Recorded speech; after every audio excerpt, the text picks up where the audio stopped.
Perkembangan umat kita dari waktu ke waktu, beberapa tahun belakangan ini Bapak Ibu, banyak sekali orang-orang Islam yang murtad.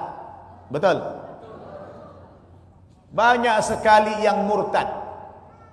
Bukan hanya dari kalangan orang-orang yang awam, bukan hanya dari kalangan orang-orang yang miskin, bahkan sampai kepada kalangan yang intelektual, orang-orang yang berada secara ekonomi. Sekarang terjadi fenomena pemurtadan. Betul?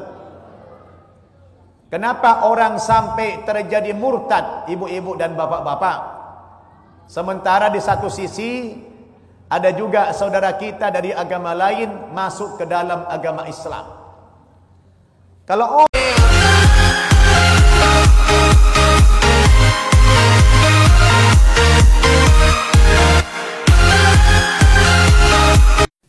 Salam, kasih karunia, rahmat dan damai sejahtera datangnya dari Allah.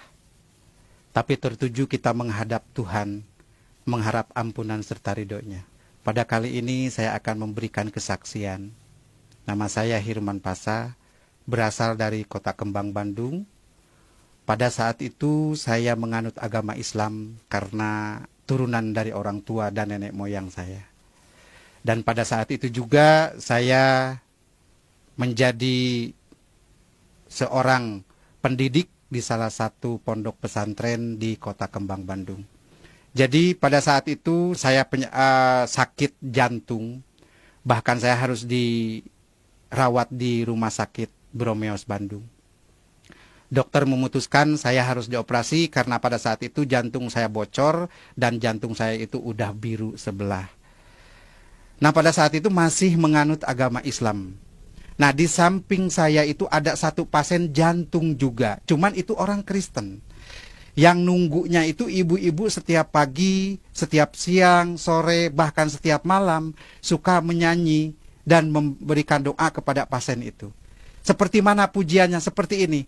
Bagaikan bejana siap dibentuk, demikian hidupku di tanganmu. Dengan urapan kuasa rohmu, ku dibaharui selalu. Begitu saya mendengarkan nyanyian itu, alunan suara si ibu itu, jadi saya itu agak tenang. Tapi saya yakin bahwa kata-kata si ibu itu akan menyembuhkan penyakit saya. Saya belum percaya waktu itu karena saya agama Islam, bukan agama Kristen. Tapi saya baru yakin. Nah, langsung di situ udah 2 hari kemudian pasien sebelah saya itu meninggal. Oh, berarti saya juga akan meninggal. Karena orang jantung itu jarang hidup kembali kalau udah masuk ICU. Tapi saya waktu di dalam ICU itu sadar tetap gitu. Mendengarkan pujian si ibu. Nah, udah langsung gitu saya bilang, "Bu, tolong doakan saya, Bu." Si ibu jawab, "Pak, saya orang Kristen, kan Bapak orang Islam." Saya bilang, "Gak apa-apa, yang penting saya sembuh, Bu." Didoakan. Langsung si ibu itu naruh tangan di dalam dada saya sambil berdoa, "Di dalam nama Tuhan Yesus Kristus kamu akan sembuh." Di situ penyakit saya itu bukan hilang, tapi rasanya agak sedikit mengurang. Langsung di situ saya diputuskan sama dokter itu harus dioperasi. Pada saat itu 2 hari kemudian langsung pasien sebelah saya itu meninggal. Wah, saya juga bakal meninggal gitu pikiran saya, karena di sebelah saya itu dia meninggal. Nah, udah 2 hari kemudian saya pas jatuh mau dioperasi, si ibu itu datang kembali. Kata si ibu itu kepada saya, "Pak, jangan takut, harus tenang, Tuhan pasti tolong." Tapi si ibu sebelum pulang menyimpan aqua di depan saya itu. Saya minum itu aqua, berkurang, saya dibawa ke lab, langsung dokter memutuskan saya tidak jadi dioperasi, sekaligus saya sembuh. Puji Tuhan, luar biasa, baru doa, baru pujian yang dilemparkan ke badan saya udah sembuh total. Apalagi saya bilang kalau mengikutinya. Nah, pada saat itu gancang ceritanya saya langsung pulang ke rumah karena tidak jadi dioperasi. Saya udah jual apa-apa buat biaya operasi, akhirnya nggak jadi itu dioperasinya. Nah, langsung di situ saya nyari itu alamat si ibu itu. Cuman waktu itu saya lupa minta alamat si ibu itu. Padahal masih orang Bandung dia. Tapi nggak ketemu sampai saat ini. Nah, di situ saya langsung berpikir gimana caranya, karena saya itu guru atau ustadz di salah satu pondok pesantren, nggak mungkin lah saya bisa didemo. Nah udah begitu, langsung saya bisa ada hubungan kemana-mana, langsung ada ngasih nomor kontak satu pendeta yang berasal dari Jakarta, langsung saya menuju. Pada saat itu saya udah mengerti gitu ajaran-ajaran Kristen, tapi saya belum total. Nah udah langsung saya tinggal di rumahnya pendeta di Jakarta, sampai saat ini udah 10 bulan. Luar biasa, Tuhan Yesus menolong saya. Ada satu kenikmatan yang mengikuti ajaran Tuhan Yesus Kristus. Ada satu keistimewaan yang kita rasakan pada saat kita dibaptis. Saudara pernah dibaptis? Apa yang rasakan saudara pada dibaptis itu? Pengalaman saya waktu saya dibaptis. Saya dibaptis oleh 2 pendeta. Ya, langsung begitu turun, masuk ke kolam baptisan, saya dibaptis. Begitu ditenggelamkan, saya katanya pingsan. Padahal saya bukan pingsan, dibawa salah satu orang, tapi yang saya nggak kenal, ke satu tempat yang luar biasa indahnya. Burung-burungnya, air-airnya, taman-tamannya indah sekali. Nah pada saat itu saya pingsan katanya karena waktu dibaptis itu. Nah di situ saya sama satu orang yang tidak dikenal itu dikasih kenang-kenangan atau dikasih bingkisan. Sampai saat ini belum ketemu. Apa sih artinya itu? Nah udah begitu langsung saya, namanya pendeta yang satu udah agak tua, yang satu juga walaupun muda dia gemuk. Saya badan gede, langsung ditarik dari kolam baptisan ke atas karena saya pingsan, ya kayak ngangkat karung gitu, gitu kan. Jadi badan saya itu biru semua. Nah puji Tuhan, begitu saya sadar, begitu saya siuman dari pingsan, saya mencari barang yang dikasih orang yang tidak dikenal itu tidak ketemu. Saya tanya kepada semua orang di situ, pada bengong semua.